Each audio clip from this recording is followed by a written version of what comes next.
This is Foxboro's Fortress, your home for all the latest on the New England Revolution. Brought to you by Leading Lights, LLC. Hello and welcome back everyone to Foxboro's Fortress, your home for all the latest on the New England Revolution. I'm Cecil Kenney, and I'm running solo for today with this exclusive episode of Foxboro's Fortress. Today we're going to talk about CF Montreal firing head coach Laurent Courtois, and what does this mean for the Revs, Caleb Porter, and his job going forward. It's a short notice episode, so it's going to be short, and so let's just dive right in. How do Montreal stand currently after 5 games? Currently, they're 0-1-4. They lost 3-2 in the opener against Atlanta United after their impressive transfer window.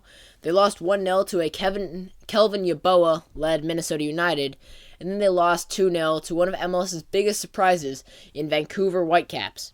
Then they drew 0-0 to gain that 1 point from DC United, but then they lost 3-0 to Nashville on this past Saturday.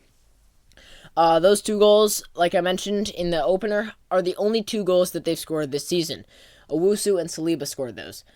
Personally, I know exactly what they're missing. It's not only a big player, but I think they already have that big player. Injured DP striker, Giacomo Vrioni. Yeah, I don't even know at this point. Once he comes back, I swear the goals be raining from the sky. Maybe, probably not. Besides the no one that they have that's, that big player, they don't have anyone. It's not a really talented group, and so Courtois wasn't dealt a very good hand, we'll say that much.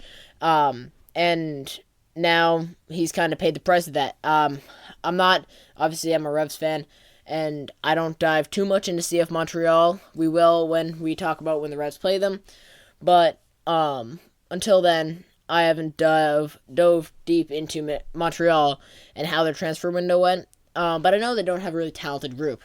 Back to Laurent Courtois, let's talk about him.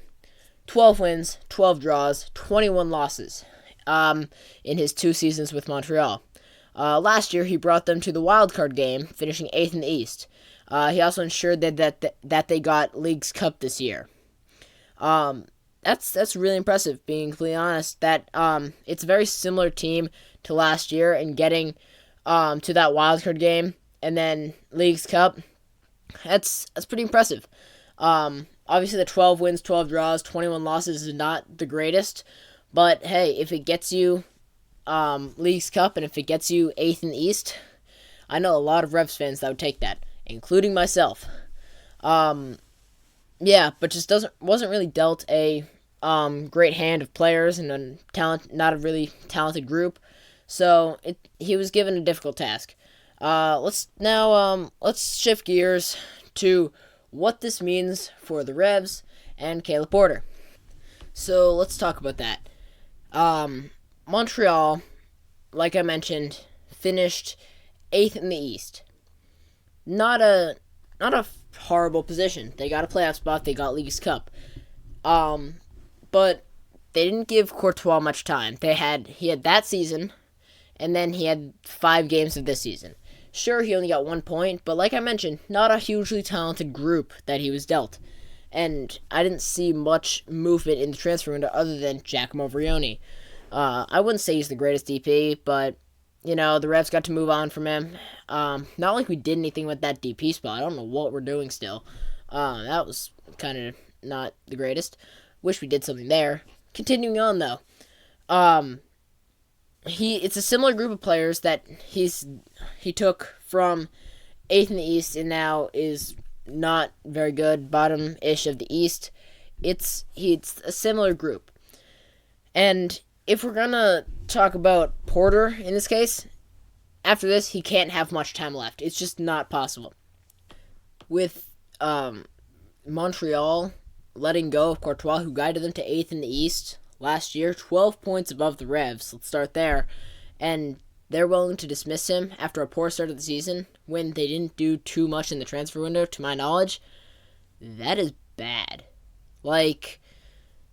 That's a short leash. I don't know how the Revs don't have that short of a leash with Porter already. But yet, here we are. Caleb Porter's still employed. did worse than Courtois last year, and now Courtois' already gone. Maybe there's something internal I'm missing. Maybe there's something that went on between Courtois and like the owners and like the GM and stuff like that. But that doesn't really change the fact that that's a really short leash. And we've heard about Caleb Porter and the Richie Williams kind of like situation. We've heard about that. It's not the same, but this is bad. That the fact that the Revs still have Caleb Porter employed as head coach, while the guy who guided Montreal to 8th in the East last year is out of a job. That's bad. I'm willing to give Caleb Porter just the Red Bull game. That's it for me. I've mentioned this previously. Red Bull's a tough opponent, but like that doesn't change the fact he needs a win and at least a goal and at least a point. And that still doesn't guarantee his job is safe. I feel like even if he gets that point, and even if the team does score, that doesn't change the fact that he's not done well with his team whatsoever. Sure, he's a storied coach. If you want to hear more about my and Raphael's analysis, go check out our last episode, episode 3. But, if it's not looking good for Porter with this most recent firing, I guess you could say. And so I also want to talk about this. I'll talk about this a little bit more this upcoming week, depending on the results. But yeah, if we don't score a goal, he's out. He has to be out, right? And then he probably still needs to win too. And we've already discussed how Red Bull's a tough opponent. I have like a 2 or 3-0 loss for the Revs, which isn't the greatest. But that would probably ensure Caleb Porter is no longer the coach of the New England Revolution. Something I do want to get to though is if we don't score this game, it can't be all Caleb Porter's fault. I'm not trying to take any of the fault off of him. We had a bad season last year, and then we had a bad season. We're having a bad season this year, and then we had a bad season before that. After all the Bruce situation, all that stuff. And if you want to hear more about my take and Raphael's take on that, please leave us a comment or email us at anypodcasting@gmail.com. Obviously, we post on X and Spotify and YouTube, so feel free to leave us a comment there if you want to hear more about that, or any hot takes or things you want us to talk about regarding MLS or the Revs. Feel free to leave us a comment. Getting back to my point, though, if we don't score this game, it can't all be Caleb Porter's fault.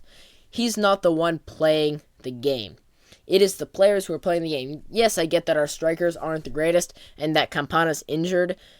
That doesn't excuse the fact that the team just can't score goals. It's unacceptable what we've had to watch, how the team has just not been able to score. Luca Langoni, our club record signing, has underwhelmed and was on the bench last game. You've got Maxi Rudy. He wasn't supposed to be this polarizing goal scorer. He's a bench striker at 34 years old. That doesn't really change the fact that we need to have some output. And then Campana, prior to the injury, he needed to do more. And then Carlos Gil, we can't play through Carlos Gil. I do think he has taken a step back in his production and just him as a player. At 32 now, I think he has taken a step back, but he's still far and away the best player that the Revs have right now. We can't play through him completely, though. It's just not an option. I'm going to compare this to LA Galaxy. I've watched a few of their games. They're playing too much through Gabriel Peck. Sure, he's this young, bright talent, and sure, they have Marco Reus, and I know they're dealing with injuries. That doesn't excuse the fact that that they're playing straight through him. It's like the same situation, but they are somehow much worse off. They have the same amount of points as us, but they have a worse goal difference.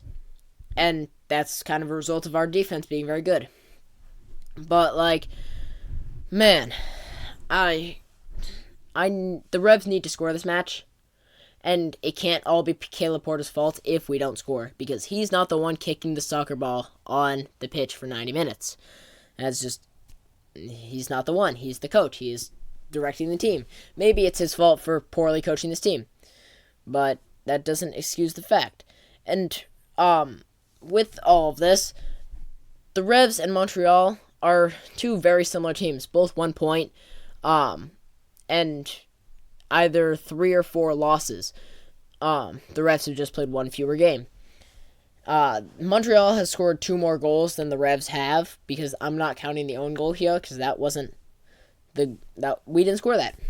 So we're two very comparable teams, and with Montreal letting go of the coach that guided them to 8th in the East last year, and Caleb Porter still being a coach at the Revs, it's crazy, and he needs to go after this match if we don't get a win. That's going to be my take. But I think that's going to do it for me. And I told you it was going to be short. It's only going to be around 11 minutes-ish. But yeah, that's going to be it. Thank you all for watching, or listening, actually. If you haven't already, follow us on X at NEPodcastingNet. We also post on YouTube at NEPodcastingNet under the New England Podcasting Network. Same deal on Twitter. And then over on Spotify under Foxboro's Fortress, you can find us there. And I think I can definitely say that our next episode will be coming Monday. I don't expect anything else to come up. If it does come up, something might be arranged, but, you never know what happens, This happened. So, thank you all for listening, and I will be back next Monday, hopefully with Raphael, with me. Thank you.